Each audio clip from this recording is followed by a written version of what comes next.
bienvenue pour un deuxième Z-Off où je réponds à vos questions sur l'anglais pour lesquelles j'ai pas besoin d'un épisode entier de Z-On. Et commençons de suite avec la première question. Pourquoi est-ce qu'on utilise doesn't à la troisième personne et des fois on va voir don't?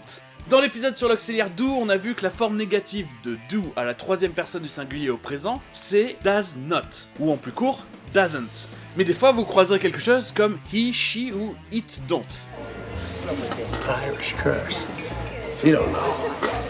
Et bien tout comme le mot ain't, c'est familier. C'est considéré comme une faute de grammaire, mais on va souvent l'entendre dans les communautés reculées ou pauvres des pays anglophones.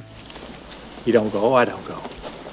Question suivante, avec l'intonation appropriée. Pourquoi on dit Reebok en français? Alors pourquoi est-ce que certains prononcent cette marque Reebok? Moi je dirais que c'est parce que le nombre de voyelles est perturbant, que le son book fait très anglais, et ça sonne mieux que la vraie prononciation, Reebok. Comme Nike, qui est en anglais Nike.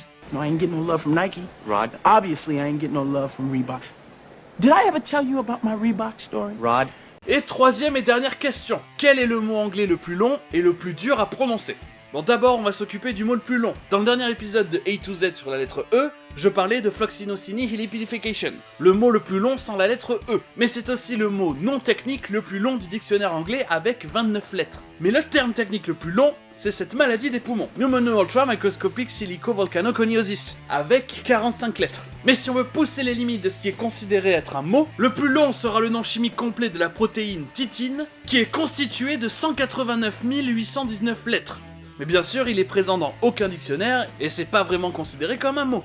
Mais si on parle du mot le plus dur à prononcer, il n'y a pas besoin d'autant de lettres. Le mot rural, avec ses deux syllabes pas vraiment différenciables, est considéré comme un mot dur à prononcer ou juste à comprendre. Yes, the rural juror. Rural. Ah. Ou encore le mot sixth, c'est-à-dire sixième avec un X suivi d'un TH, qu'on peut trouver dans ce super tongue twister, the sixth chips, sick. The sixth chips stick. Ça ira. Mais un mot anglais qui semble vraiment poser problème aux Américains, c'est celui-ci. C'est une ville en Angleterre ainsi que le nom d'une sauce très connue. Mais il semblerait que les Américains se trompent souvent et arrivent pas à se mettre d'accord. Donc à votre avis, comment ça se prononce? Essayez. Ok, je vais tenter sans avoir entendu la bonne prononciation. Worcestershire. Pourquoi pas? Mais la bonne prononciation, c'est...